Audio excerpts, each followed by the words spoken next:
do I plant this? I will be giving you all a presentation on how to plant a plant. So, you'll of course need gloves. These aren't necessary, but are helpful when planting. So what you will definitely need is your plant, of course, and you will also need a place to plant it.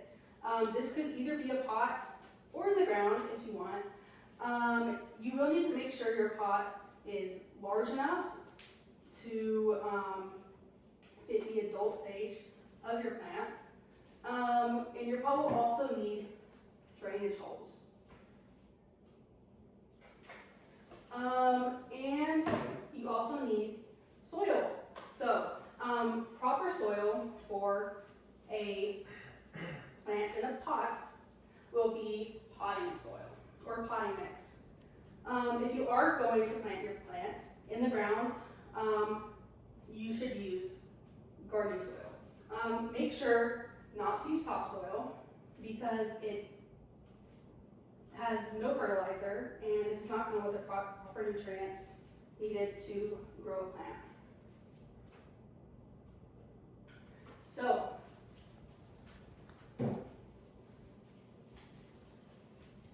Beach Hollow Farms tells us how to dig a proper hole for your plant.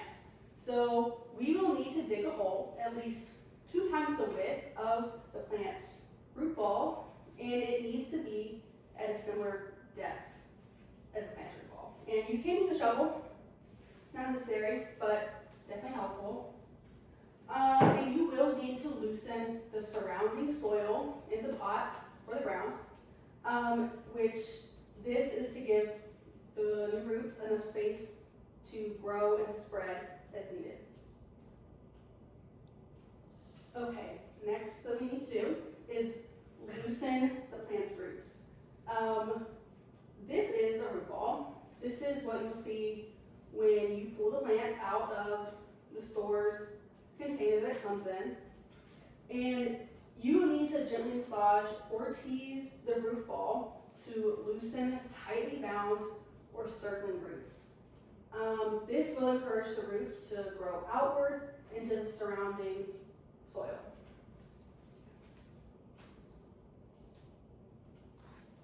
So, placing the plant in the ground. We will need to place the plant.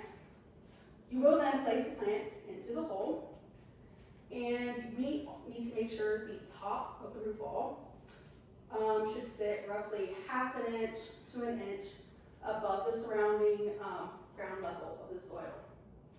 Because planting this too deep can suffocate or rot our plant, causing it to die.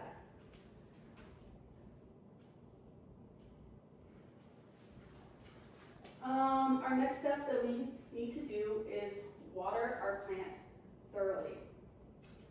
And Mahoney's Garden Center tells us that we need to soak our new plant immediately once we get it in the ground.